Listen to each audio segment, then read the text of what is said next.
வணக்கம். இது நம்ம கிச்சனில் நம்ம இன்றைக்கி என்ன பண்ண போகிறோம் அப்படின்னாக்க, புதினாவையும் பூண்டையும் வச்சு ஒரு தொக்கு பண்ண போகிறோம். இது ரொம்ப டேஸ்டியான டிஷ்ஷு. இதை சாத்துக்கு போட்டு கஞ்சி சாப்பிட்லாம், எல்லாத்துக்கும் இட்லி தோசை எல்லாத்துக்கும் தொட்டுன்னு சாப்பிட்லாம், அடை சப்பாத்தி இதுமாதிரி தொட்டுன்னு சாப்பிட்லாம், வெரைட்டி ரைஸ் பண்ணலாம், லஞ்ச் பாக்ஸ் ரெசிபிக்கு யூஸ் பண்ணலாம். வாங்க இது நம்ம எப்படி பண்ணுறதுன்ட்டு பார்ப்போம்.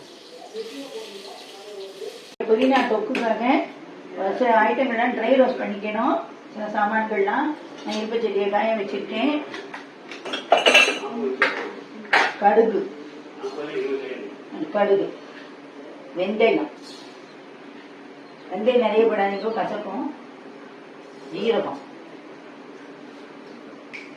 தனியா கூட எடுத்துக்கோங்க, மேல ஒரு கை அளவுக்கு எடுத்துக்கோங்க. நான் போட்டு அளவுக்கு ஒரு கை அளவுக்கு தேவைப்படுறது நான் எடுத்துருக்கேன். அப்புறம் மிளகா வத்தல் 2. இதை நான் இப்போ ட்ரை ரோஸ்ட் பண்ணி மாற்றிக்கணும். பெருங்காய கட்டியாக போடுறதா இந்த சமயத்தில் நீங்கள் ட்ரை ரோஸ்ட் பண்ணி பெருங்காய கட்டியாக போட்டுக்கலாம்.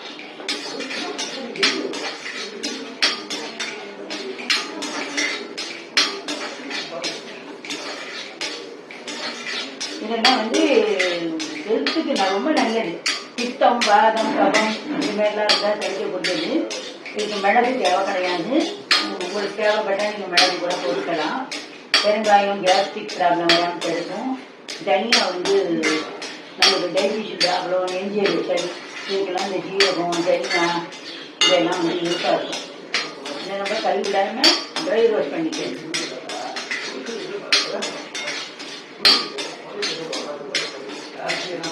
ட்ரை ரோஸ்ட் பண்ணி வாசனை ரொம்ப நல்லா இருக்கும். தனியாவோட வாசனை ரொம்ப நல்லா இருக்கும்.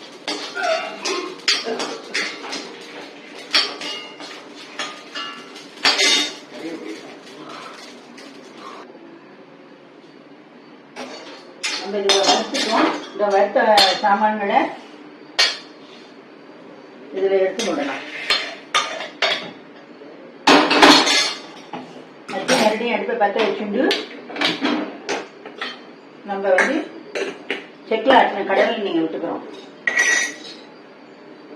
இந்த வதக்கிறதுக்காக புதினா, கொத்தமல்லி இந்த மாதிரி சாமான்கள்லாம் வதக்கிறதுக்காக நம்ம விட்டுக்கிறோம். இதில் இப்போ என்னென்ன, வெங்காயம், பூண்டு,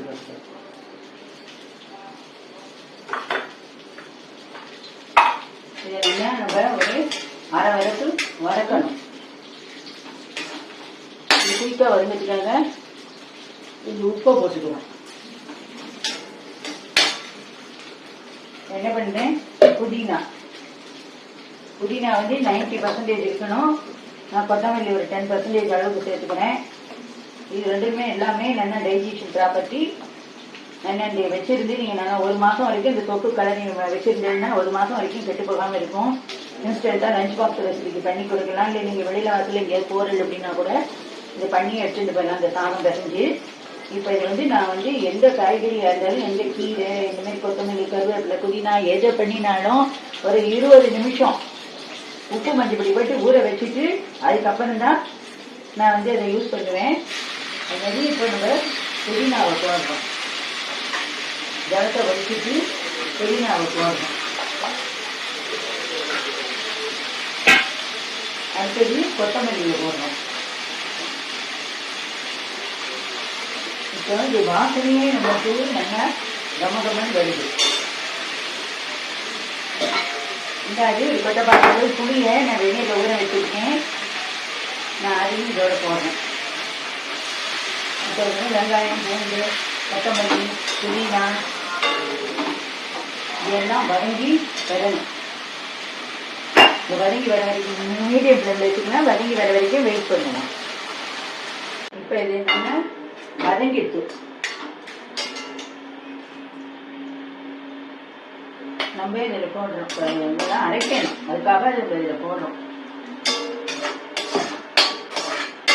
6 தான் அரைக்க முடியும். இல்லைன்னா மூடி தூக்கி அடிச்சிடும். நல்லா ஆற விடுங்க. கொத்தமல்லி, புதினா, பூண்டு, வெங்காயம்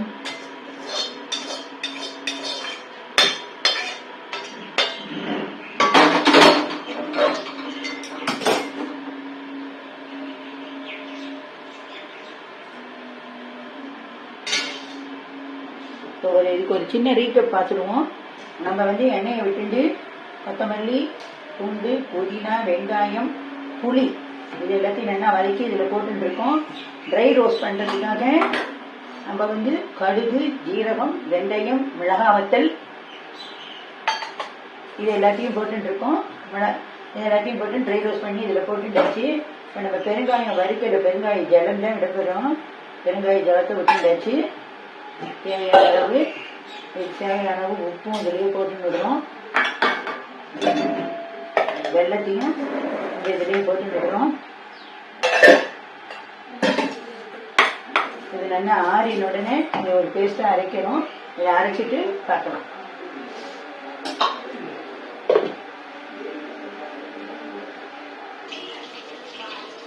இப்போ இதில் வந்து நம்ம நல்லெண்ணெய் விட்டுருக்கோம். இப்போ கடுகு தாளிக்க போகிறோம். புதினா தொப்புக்கு கடுகு தாளிக்கிறோம். கடுகு வெடிக்கட்டும். இது நம்ம என்னென்ன ஆற வச்சு அரைச்சி வந்தாச்சு. இது ஒரு அருமையான சூப்பர் டிஷ்ஷு. இது வந்து நீங்கள் சாத்துக்கு தயிர் சாதம் தொட்டுக்கலாம், கலந்த சாதம் வெரைட்டிக்கு தொட்டுக்கலாம், லஞ்ச் பாக்ஸ் ரெசிபிக்கு ரெடி பண்ணி கொண்டு போயிடலாம். சாதத்தை வந்து வச்சுட்டு இன்னும் அதில் எடுத்துகிட்டு போயிடலாம். எதுக்கு வேணாலும் வச்சுக்கலாம். இட்லி, தோசை எல்லாம் தொட்டுக்கலாம். இப்போ நான் அடுத்த சின்னதாக்கிக்கிறேன்.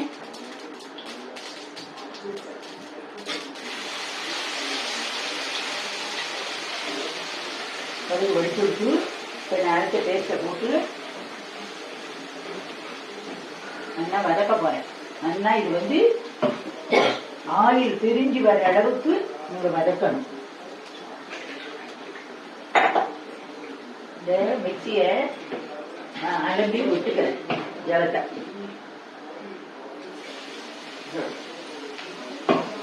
உங்களுக்கு கொஞ்சம் ஜலம் தேவைப்படுறது விட்டுனுடுவோம்.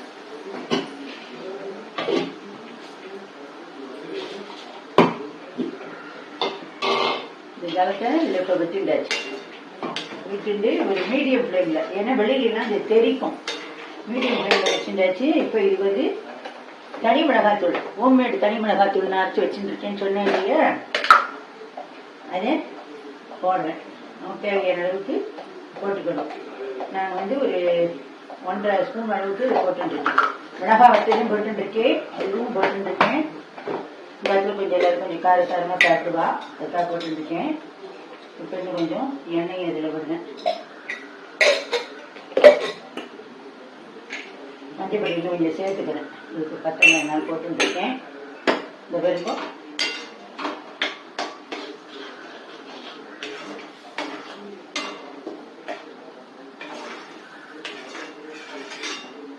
இது நல்லா கொதிச்சு ஆயில் பிரிஞ்சு எண்ணெய் சுண்டி வரணும்.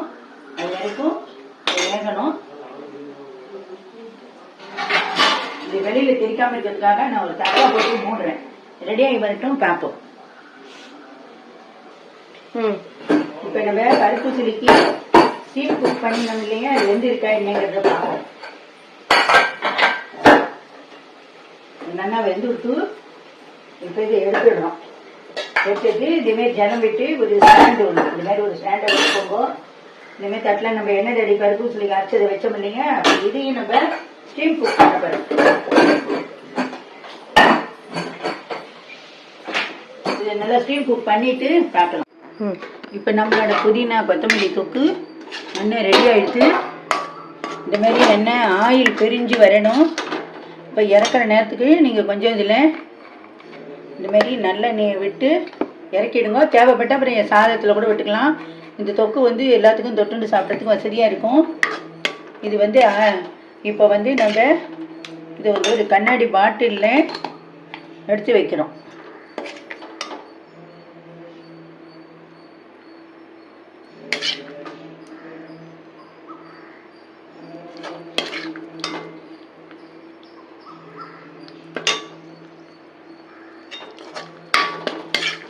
இப்போக்கி ஊருக்கு சாதங்க தான் எதாவது கட்டு சாதம் கொண்டு போடணும், கொண்டு போகிறதுக்கு எல்லாத்துக்குமே இது யூஸாக இருக்கும். நான் அடுப்பை ஆஃப் பண்ணிடுறேன். இதேமாரி நீங்களும் பண்ணி பாருங்க. இதேமாரி நீங்களும் பண்ணி பாருங்க. இது மேலே இன்னும் கொஞ்சம் நல்லெண்ணெயை விட்டுக்கலாம். தேவையான நல்லெண்ணெயை விட்டுக்கலாம். போதும், இந்த நல்லெண்ணெயே போதும் இதுக்கு. இதேமாரி நீங்களும் பண்ணி பெறுங்க. நன்றி, வணக்கம். இதுமாரி ஏர் டைட் கண்டெய்னரில் இதுமாரி பண்ணி வச்சுட்டேன்னா இது ரொம்ப 1 மாதம் வரைக்கும் கெடாமல் இருக்கும்.